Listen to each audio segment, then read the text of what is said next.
Just out of curiosity, Ken, how big of a football player were you? I think when I played in high school, it was 160, and I'm still 160. So not much change.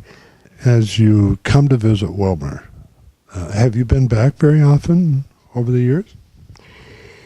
Yeah, we've owned property out at Lake Andrew for about 45 years, and then we had a house built, and we moved out there 5 years ago. Just too much work to keep up two pieces of property, so we decided to come out to the lake. Yeah, we had close contact with Willmar. My folks lived here until they passed away. You spent 34 years in the same job or with the same company. Long time. Most people don't do that. What's the secret? Well, times are different now, too. It was more or less at that time, you'd get a job, and if you did well at it, you stayed with the company. Now it's a little bit different. But I worked for Honeywell for 34 years, mostly in the defense systems. Worked on, I was in production control, and we worked on everything from atomic warheads to ammunition, and everything in between. If you had a grandchild who was going to be an athlete, what would Grandpa tell him? I've got 4 grandchildren. One of my boys is a girl, and she's through college 2 years ago, and the boy is a senior in Concordia right now. And he went out for different sports when he was going through, and he set upon golf. And really, that is a very good sport because you can play it the rest of your life. Football, when you're through school, is done.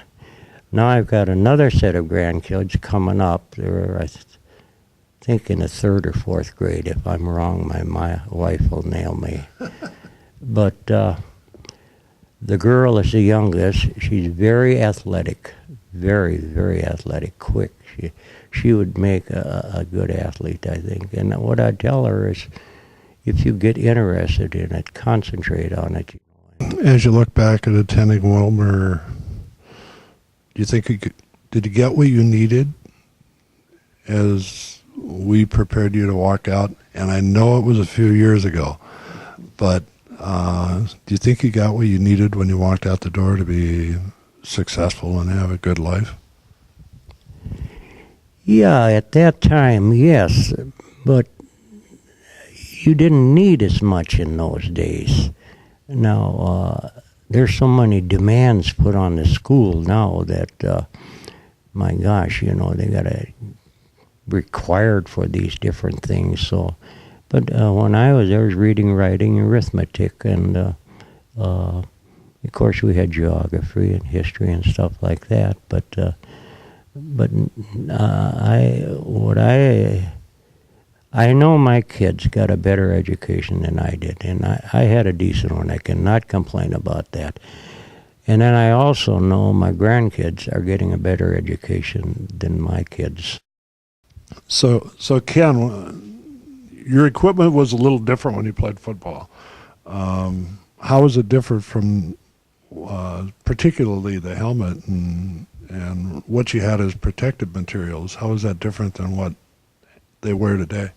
I think in those days, only protection you had was a helmet, no face mask. You had no mouthpiece. You had shoulder pads. You had hip pads. And you had thigh pads. And that was about it for football. And in hockey, there was no headgear required, no mouthpiece. Even the goalie had no mask whatsoever.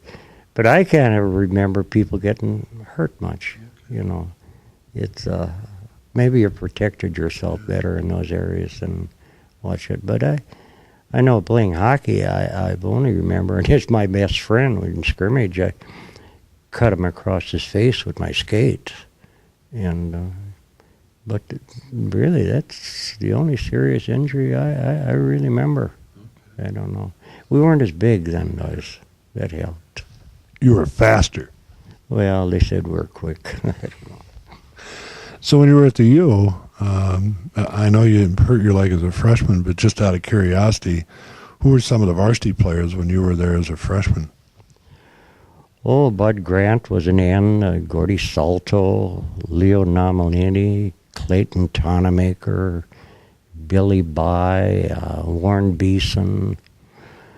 Oh, I think the rest is slipping my mind, but that was the mainstay of the varsity at that time.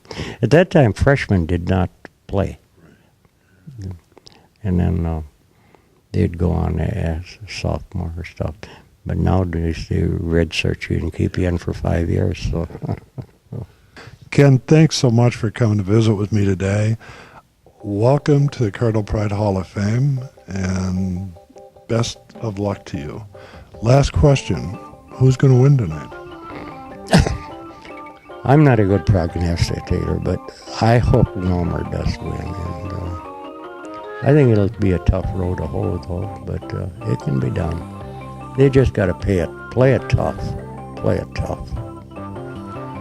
Thank you very much, and congratulations on your selection to the Cardinal Pride Hall of Fame. Thank you. It's quite an honor. It makes an old fellow feel good. Thank you. I'd like to say congratulations to Ken and John for their selection into the Cardinal Pride Hall of Fame. We'll see you again next time for Cardinal Clips.